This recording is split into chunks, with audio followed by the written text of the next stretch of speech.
সফল প্রধানমন্ত্রী বাংলাদেশ আওয়ামী লীগের সংগ্রামী সভানেত্রী জননেত্রী শেখ হাসিনাকে মেডিকুলাস ডিজাইন করে ডক্টর ইউনূসের নেতৃত্বে বর্তমান রেজিম মিথ্যা মামলা দিয়েছে আইসিটিতে, এবং এর প্রতিবাদে আজকে এখানে ঘেরাও কর্মসূচি শুধু লন্ডন নয়, সারা ইউরোপ, আমেরিকা, বহির্বিশ্ব, বাংলাদেশের প্রত্যন্ত অঞ্চলে আজকে মিছিল হচ্ছে, জনসভা হচ্ছে। কারণ একটি মিথ্যা ডিজাইন করে একটি ক্যাঙ্গারু কোর্টের মাধ্যমে ডক্টর ইউনূস জননেত্রী শেখ হাসিনাকে বিচার করতে চায়। আমরা বলতে চাই, ডক্টর ইউনূস একটি মানুষ বেঁচে থাকতে, একটি বাঙালি বেঁচে থাকতে, আওয়ামী লীগের একটি কর্মী বেঁচে থাকতো, শেখ হাসিনার বিচার বাংলাদেশে করতে পারবে না। আমরা পরিষ্কার বলতে চাই, ডক্টর ইউনূসের বিচার বাংলার মাটিতেই হবে। জয় বাংলা।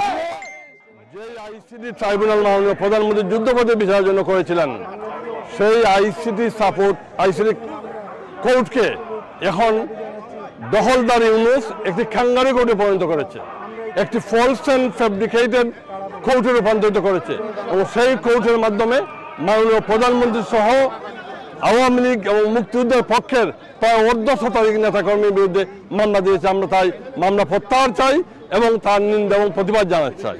আমরা সাথে সাথে আমরা বলতে চাই, আমরা স্টপ করতে চাই এই ইলিগ্যাল আইসিটি ট্রায়াল, স্টপ করুন, এবং আমরা দখলদার অবৈধ অসাংবিধানিক ইউনূসের অবিলম্বে পদত্যাগ চাই এবং তাকে আমরা বাংলাদেশ থেকে বিতাড়িত করতে চাই। মাননীয় প্রধানমন্ত্রী জননেত্রী শেখ হাসিনার বিরুদ্ধে আইসিটি মামলা, অবৈধ ইসরায়েল আমেরিকার এজেন্ট, বাইডেনের এজেন্ট ডক্টর সুদগুর ইউনূস, যে বাঙালিদের গ্রামীণ ব্যাংকের মাঝে লক্ষ কোটি ডলার ইউনূসে বাইডেনকে দিয়ে এই বাংলাদেশে কোটা আন্দোলনের নামে আন্দোলনের মাধ্যমে মাননীয় প্রধানমন্ত্রী জননেত্রী শেখ হাসিনাকে দেশ ত্যাগ করতে, দেশের স্বার্থে বাধ্য করেছে।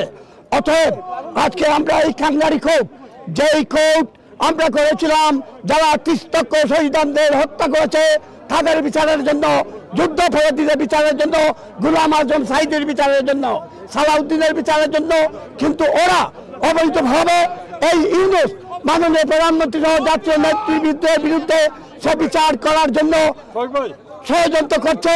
আজকে আমরা হাইকমিশনের সামনে সুস্পষ্ট বক্তব্য, আমরা অচিরেই ইউনূসকে উৎখাত করে মাননীয় প্রধানমন্ত্রী জননেত্রী শেখ হাসিনাকে আবারও প্রধানমন্ত্রী হিসাবে